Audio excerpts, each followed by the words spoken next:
比特币下一波上涨何时开启 ？ETF 流入的状况如何？散户正在离开市场吗？美国对比特币最新的政策是什么？如果你对这些问题感兴趣，请随我看下去。比特币过往在突破区间开始一段上涨的时候，我们通常可以看到一段放量的 K 线，还有量能。那我们当时在突破2万的时候呢，我们看到了一根实体部分上涨了22个百分点的 K 线，而且伴随着巨大的量能。同样的，我们在突破2万5的时候，我们又看到一根实体部分26%的 K 线而且我们也产生了很大的量能。在突破3万的时候也是的，至少是个15个百分点的实体部分，还有放量的量能。那我们在突破4万9的时候呢，确实就比较没有量能配合量能是到了比较后期才出现不过我们当时至少一根 K 线都有 13.46%。那通常这种放量的阳线呢，我们比较好确认这一波上涨的开启。同样的，我们在突破7万4的时候呢，一根 K 线就上涨了17个百分点，而且量能呢也有所体现不过我们当前的盘面呢，还没有出现这种放量的阳线，实体部分很长，而且放量的阳线是还没有看到的，所以我们这一波的多头呢就比较难被确认下来不过以当前的盘面来看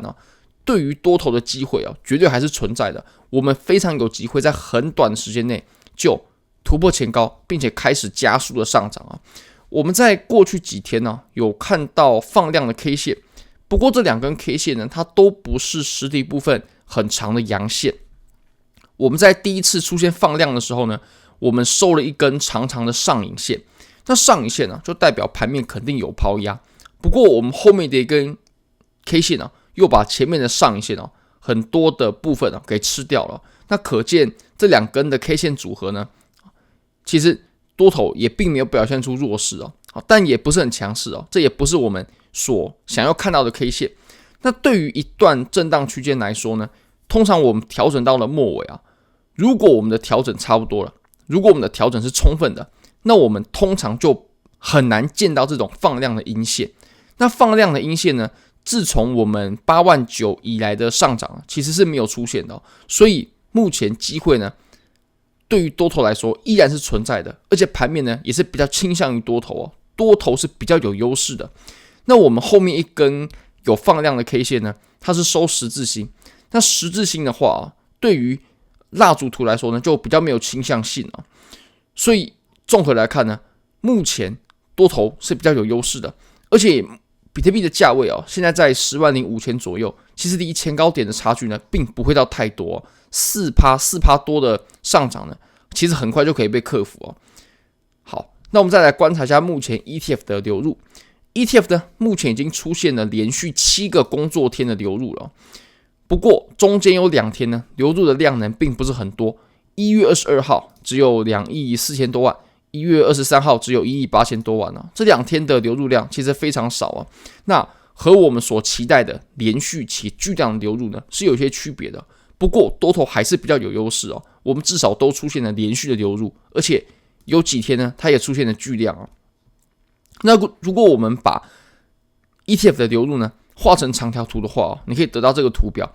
橘色线呢就是比特币的价格。我们可以发现比特币如果要有趋势的上涨呢，我们必须看到连续巨量的流入潮。像我们在2024年的3月呢，就有连续巨量的流入潮到了2024年的11月也有连续巨量的流入潮那这2波流入潮呢，都让我们带来了很不错的上涨。那现在呢，你可以发现其实当前的连续流入和我们流入潮呢，也并不会逊色太多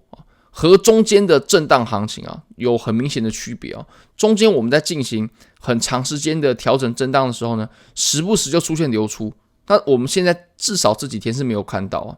然后流入的量呢也并不是很多不过你可以发现我们最近这几天呢，但凡有流入它就是巨量，可见市场上的购买力量还是很足够的。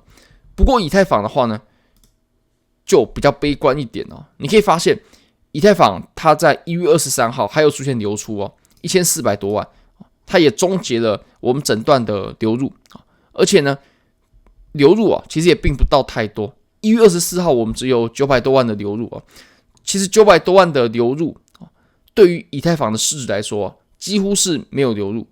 那中间即使有一些流入，比如说7000多万啊，6000万左右的流入呢，对于以太坊来说也不是到很多。以太坊的话的市值是比特币的1/4，所以把这个流入量就乘以4，7000万乘以4，那其实也不到3亿哦，不到3亿的流入量呢，对于以太坊的对于盘面的增长呢，其实也是有限的啊。那我们也可以观察，自从以太坊 ETF 上线以来呢，以太坊的上涨啊，它都是有伴随着 ETF 的流入潮的。不过我们目前可以发现啊，其实资金呢的偏向爱好呢，还没有转来以太坊这里，那以太坊的表现呢，也就弱势了很多啊。我相信什么时候我们在 ETF 看到资金它是比较偏向于以太坊的，那么以太坊的强势呢，很有可能就在那个时候开启啊。如果你对这些交易机会感兴趣的话，非常欢迎你可以点击影片下方的 Bybit 链接，现在只要 KYC 入金$100就送你$1000仓位价值的川普币，还有 Solana 币啊，或者是梅兰妮亚币，你都可以选择。那如果你有赚钱的话呢，你就可以把币直接给提走啊。比如说$1000的仓位涨10%，你赚$100，你可以把$100直接给提走啊。或者是你入金$100 ，KYC 就送你$300的 Plum 啊。这些 Plum 呢价值$570，你可以直接把它卖掉，然后可以提币走。我们来观察一些数据吧。一个区间呢，它的调整是否充分？这波调整是否有达它的效果？我们可以从散户的热度可以来做观察。你可以发现呢，紫色线代表的是散户持有的筹码。我们在区间最底部的时候，也就是85000的时候呢，当时散户所持有的筹码大概是147万颗比特币。那目前呢，经过了长时间的震荡呢，市场的热度被消磨掉之后呢，市场上散户的筹码呢，已经降低到了169万了。也就是在我们这段的震荡当中呢，散户投资人的筹码呢，已经减少了5万枚啊。那就可以显见啊，市场的热度是有在下降的。我们这段调整的目的呢，其实也就有达到啊。那如果在一段区间内呢，散户正在离开市场，正在减少筹码，那我们这段的调整呢，就是健康的，而且也比较有利于我们后面的上涨啊。那如果说我们在一段调整区间当中啊，市场上的散户呢不断涌入，而且价格的增长也比较有限啊，那我们就清楚顶部很有可能达到了，或至少我们会面临很深度的回调啊。那这里的 large investor 呢，其实这个用法不太正确，或者有误导性啊，因为这里其实是二分法啊，这里其实就是把市场的参与者呢分成2类啊，一个就是散户，那另外一个就是非散户啊。为什么呢？因为我们可以看到散户和非散户之间的筹码加起来呢，就是比特币目前的流通量啊。那这个 large investor 它的筹码在增加呢，其实并不代表机构还有鲸鱼他们的筹码在增加啊。它只能代表非散户的筹码在增加而已啊。不过呢，我们依然可以去参考散户目前手中的筹码在下降，那可见这波的调整是有达成它的目的的。我们还可以看到呢 ，P&L Index 这个指标呢，它是综合了几项数据所计算的，像是 MVRV（Market Value to Realized Value）、NUPL 市场上未结的盈亏，还有 SOPR。也就是持有者在卖出比特币的时候呢，他们的利润是正的还是负的？那综合这些数据呢，我们可以得出 P&L Index 我们就可以来判断一下比特币的顶部是否达到了呢？你可以观察我们在过往的牛市但凡到了顶峰呢 ，P&L Index 它都会来到红色的区间，在13年是这样子的，17年是这样子的，2021年也不例外。那我们在今年2025年呢？很明显我们还没有来到红色的区间，但也很接近了。那可见我们在未来还会有一段的上涨，还会有一段行情不过我们当前的价位呢，其实也已经离顶部慢慢接近你可以发现我们当前的 P&L Index 呢，其实和2021年呢，其实真的已经很接近了，慢慢接近了，相差已经没有到很多了。也就是我们的顶部呢，随着时间真的是慢慢接近了，但是我们还会有一段的上涨。那当前呢，如果你是很疯狂、很疯狂的乐观，很疯狂的看涨啊。我认为这也是不太好的现象啊。因为到了牛市的中后期的时候呢，其实对于行情比较敏感、比较小心呢，绝对会对你比较有帮助啊。那我们再看到，我认为近期呢非常重要的一个消息啊，过去民主党的拜登他在上任的时候通过了 SAB 121的法案他就限制了银行托管比特币的业务，以会计认列的方式不过川普上台之后呢，很快就废除了 SAB 121的法案SAB 121，那么银行呢就可以来托管比特币了。这可以意味传统金融又更接纳比特币了。在过去呢，加密货币和传统金融的生态呢是完全格格不入的。不过随着时间有越来越多的传统金融，它包容了比特币，它接纳了比特币。那如果连银行呢，它都接纳了比特币，可以进行托管比特币的业务的话，那其实比特币就已经和金融市场传统金融市场可以完全融合下来了。那传统金融呢，又可以带给比特币更多的资金。在过往呢，比特币要流入资金管道不外乎只有2个，一个就是场外的 OTC over the counter， 那通常是巨金才会做这种交易的。对于我们散户来说，大多的资金流入方式都是用 USDT， 然后到交易所去购买比特币。不过在这个牛市呢， ETF 加入之后呢，有很多的资金就从 ETF 加入，那吸引到的资金呢，其实就是传统金融的资金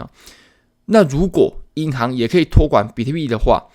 就会有很多资金从银行托管的部分呢来流入。而且我认为呢，银行托管比特币是比 ETF 要更重磅的消息，或者说更好的资金流入方式来引入传统金融的资金。你可以想象有做股票的人多，还是有银行账户的人多呢？一定是有银行账户的人多基本上每一个人都会有银行账户。那如果说银行开出了托管比特币的业务的话，它很有可能就会吸引很多在传统金融他不愿意接受比特币的人然后来配置他的资产，购买比特币。那比特币有资金流入，比特币的价格呢就可以更容易的上涨而且美国政府在接纳了银行托管比特币业务之后呢，我相信各国政府呢也都会慢慢开始让自家的银行可以托管比特币。就像我们之前看到美国通过了 ETF 之后呢，很多国家都要通过比特币的 ETF。美国打算建立比特币的战略储备，很多国家呢也都有表明要建立比特币储备的方向。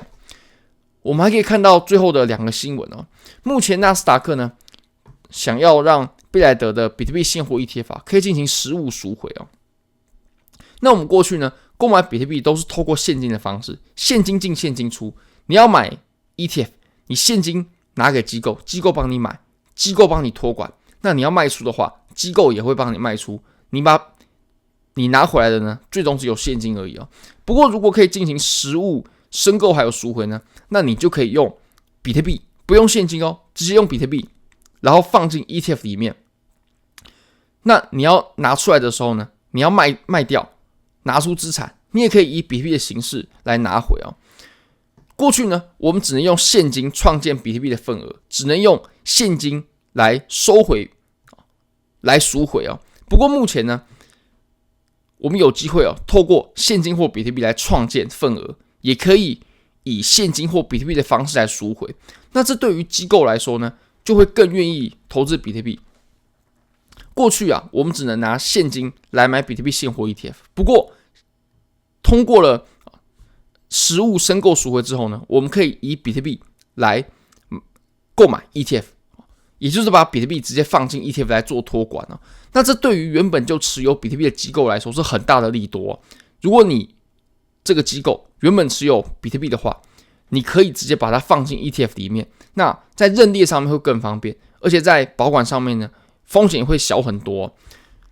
那如果你要赎回的时候呢，你不一定要用现金的方式你也可以用比特币的方式，你也可以自己来去保管比特币。那这对于很多不持有比特币的机构也会是利多，因为这些不持有比特币的机构呢，很有可能就会用赎回的方式来持有比特币。那有越来越多的机构都接纳比特币，持有比特币，就会有更多的机构来加入这个市场，那市场就会更好的上涨而且可以用实物申购还有赎回，那基本上就更认可了比特币的地位了。在过去你交易的呢只有用现金的形式，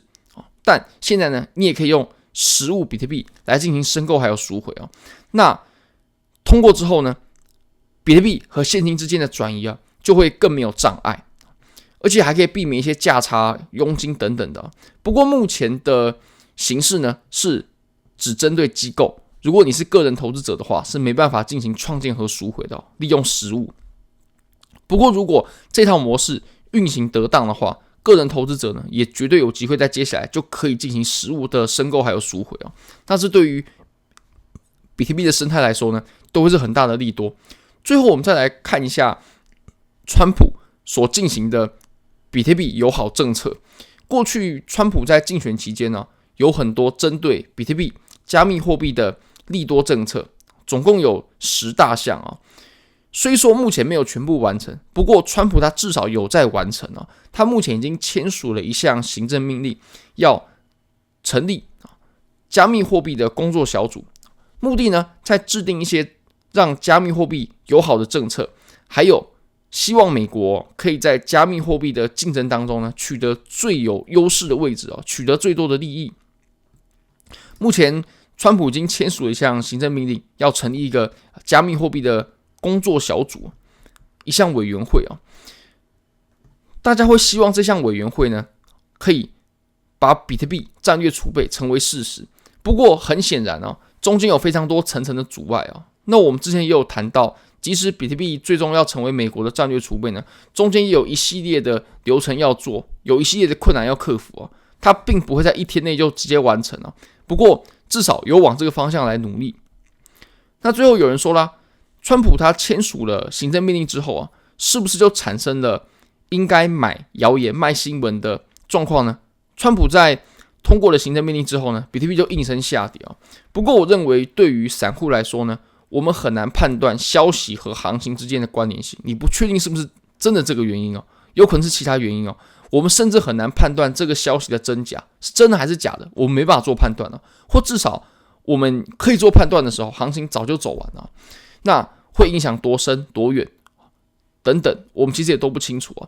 那其实在市场上面这些新闻真的有价值的其实很少那我相信我们应该把大多数的时间呢，去在技术分析上面去精进，在数据上面客观的数据解读上面去做精进，我认为是更有价值的那如果你觉得这支影片对你有帮助的话，非常欢迎你可以帮我的影片点赞、订阅、分享、开启小铃铛，就是对我最大的支持，真的非常非常感谢各位，拜拜。